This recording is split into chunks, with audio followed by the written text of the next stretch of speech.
The finals day here at the Corona Open J-Bay. Two of the old bulls are about to lock horns. Julian Wilson, the Jeep leader, taking on Jordy Smith, who is after his third win here at Jeffreys Bay.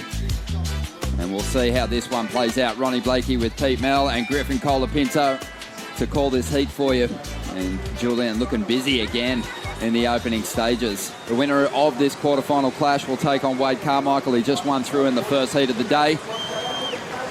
And it's going to be Jordy Smith getting to his feet to the huge applause of the local crowd. Casual through these first couple of turns. He knows that there's that big section standing up down the line. And here come the big major turns. Big drawn out roundhouse cutback. Up into the pocket again.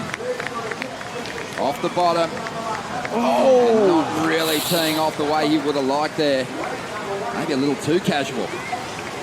Well, it felt like he was just trying to build momentum through that wave, getting stronger and stronger down the line, knowing that the best sections will probably be at that car park zone of the wave. But mistake. Falling out of the mix early on. Let's have another look at this ride. And Griffin, what did you make of it? Looked like he was super casual on this one. I mean, it's probably the biggest set that's come through all day. So he was probably kind of nervous on it. I mean, everyone was screaming and stuff, and then he took off so high up the point, you might have thought, oh, the wave's almost over, but there's still so much left after that fall. We saw that swagger that he had in Karamis. I mean, he looked like he was going to be untouchable in Karamis, but then, of course, came up against Itler. And out the back, we have Julian Wilson jamming on this wave. Well, let's see what kind of response Julian can give us in reply to Jordy's first wave. Already just looking a little bit more rounded and a little bit more aggressive in his attack. He's going to go to the air here. Throws a reverse, almost loses it, but does well to reel that board in. So putting a little bit more into it, and Pete, you'd be expecting a bigger score.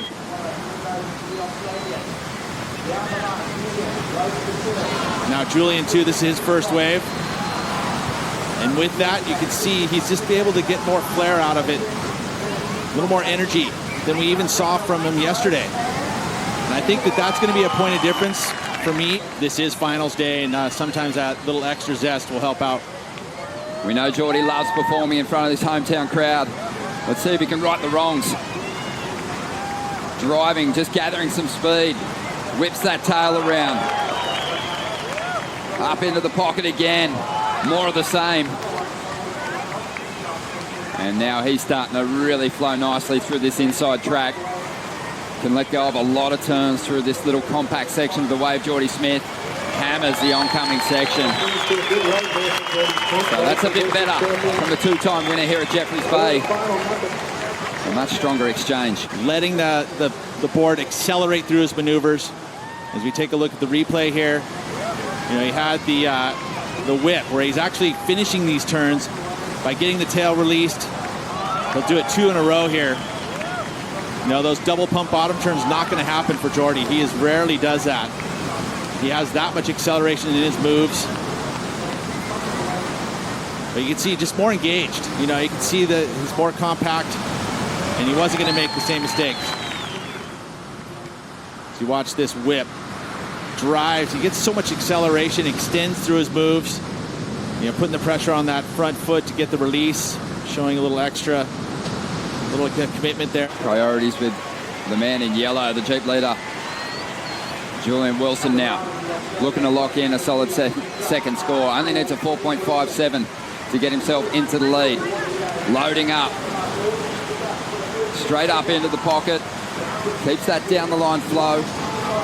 Bashes it once again, moves quite a bit of water. Now tries a harder redirect at the lip, getting a more vertical approach, but gets caught behind. 20.5 minutes to go here. Throwing down some bigger turns if they want to claim victory here, because there's other surfers in the quarterfinals that have been showing some better form. I would agree, and you know, but today it looks to me like a pretty challenging lineup. I mean, with the little extra bump on the face and the fact that we're seeing a little smaller, maybe a little change in the angle of the swell, it is definitely flying down the line. So there's not a lot of room to do those big moves. You know, I liked what Julian was doing here, trying to throw the vertical approach there, but again, that vertical approach, you go that extra straight up, Again, that's taken away from that momentum down the line. He went vertical, and sure enough, he got caught behind. 10 minutes to go here. Numbers in for Julian's last ride. It wasn't enough to see him into the lead, 4.1, so a missed opportunity there to get himself that number 1 position. And Jordy opting to go on this insider, trying to get rid of a 4.5. Just looking a little bit more intent on hammering these opening sections now as he moves down the line. And he's going to go to the air. And hanging on, trying to ride through that white water. He does it. So a shorter space to get those moves done, Pete. And Jordy decided to go to the air on the end section. Ultimately, you want to be able to kind of get in through that rotation quickly. And there was a little stop and start at that finish move. You know, and these turns on the outside are always Jordy-esque. You know, so much thrust through his maneuvers. And I think he knew that he had to throw this at it. You know, a bit of inversion there. You know, but again, trying to get through. I mean, of course, trying to be just critical. That's our job. I mean, but that there, you can see no grab whatsoever. And, you know, it's difficult to be able to rotate all the way around and fall with the lip like that, Griffin. I mean, but he does a good job to actually complete the ride. Such a difficult section to ride through there. 11.5 minutes remaining here for Julian Wilson to turn this one around. He's chasing a 5 and making his move at the moment. This is your Jeep leader, the current world number 1, driving off the bottom into this first section. Takes a high line through that first carve, gets up into the pocket again. Jordy Smith throwing an air on his last ride. And Julian Wilson looking to add some fire down the line. Loading up for something special. Nice float. It's so shallow just there. And he's right on the rocks. He already bottomed out yesterday on that inside shell. Not really. I don't think so. But I think this wave might come in as a higher score. I'm not sure. Okay, so this wave's substantially smaller, but definitely way more variety. A lot more maneuvers done. No mistakes whatsoever. So trying to drop a 4.93 on this wave. Good sized wall. Jordy climbs the roof, sticks the float, has the speed to get around the section, and climbs on top once again. Now setting up the barrel through the inside. No, he drives away from that in order to get this final move in. And he still has some green face to work with. Huge combination of floating maneuvers. And even though he was repetitive, it was pretty impressive stuff, Pete. Talk about thrust and acceleration. Jordy somehow finds it. I mean, he really had no other option in order to make that wave, was to have those type of projection moves and above the lip to drive himself through to even get the opportunity to make that wave. He made the right decision in getting out of the first wave of the set to pick this one off. Where do you see this going in the score, though? Because it was a lot of the same, wasn't it? Yeah, it was. It did lack variety, and I think that is definitely part of the criteria, but really, no other choice. I mean, there wasn't an opportunity where he could have easily gotten the tail above the lip or even an air. I mean, it was literally, he was chasing the entire time, and I think the most high-impact move was that finish move. I mean, he carried all that speed to that final section and tagged it. I mean, looking at a 4.93 as his second score. Size of wave we've seen get rewarded here pretty substantially. You know, and he carried a lot of speed throughout this entire ride. That was such a fast wave, and I think you're spot on. I don't know if he had many other options. Oh, here we go, another set. Live action. The swell's starting to kick in just in time for one of the big clashes here in the quarterfinals.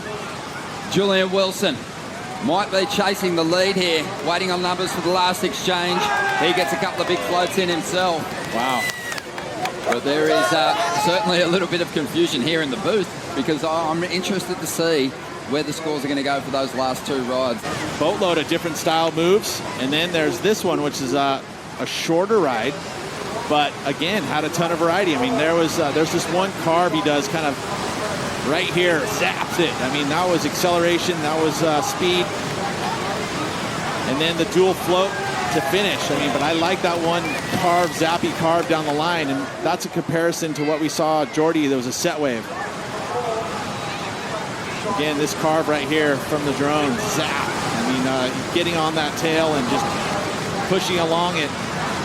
but always looking down the line. Here we go. 6 minutes to go. Smith well positioned for this one.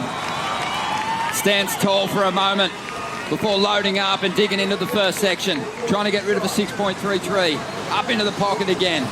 Layback jam in transition. Now starts to draw that move out. Loosens the fins for a moment. Gets a little caught behind. Tucks into the barrel but won't find an exit.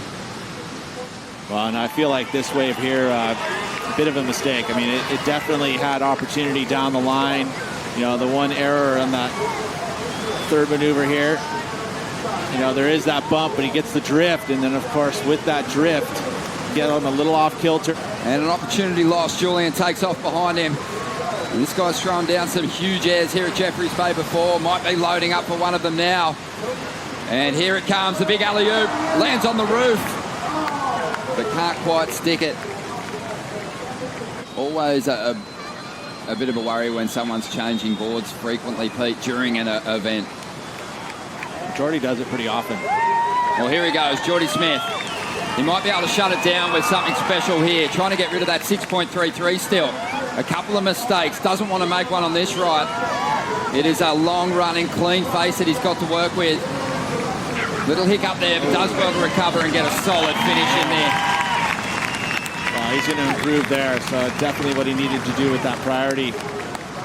I think he is. It's most likely will be probably upwards in the 8. This feels like probably one of the best waves of the heat. I mean, you're looking at a 7.1 as the high mark, and this one feels like there's a bit more variety involved. Nice size set wave, and this last hit here was very committed. Hits it late, and then when he does it, hits it late. A lot of times you get pushed down quickly. He went up and over it and kind of manhandled it, which is pretty cool. The current world #1, the man in the Jeep Leaders jersey, has done so well to remain composed in these tough moments. All year, can he do it again? Good looking wall. Really needs to dig in though to get around the section. Racing down the line, up into the pocket. Now the wave slows up. Only for a moment though, as Julian gets back on the accelerator. He's going to need a huge finish here. Up into the hook. And really not too much damage done just yet, so I think he still needs to do something special here. Loading up. He's going to go to the air. Big air reverse. Stuck on the roof. Can't ride out. Doesn't complete the rotation. He was looking for a 6.81, Pete. Yeah, that's not it. And he knows it. Not enough on that last ride. The current world #1 is out of the mix, and that is going to open the door for Felipe Toledo to take the yellow jersey. He's up in the next heat. Quarterfinal 3 just around the corner. Thanks for joining us, Griffin Colapinto. We'll bring in Joe Tapella, Martin Potter for the call.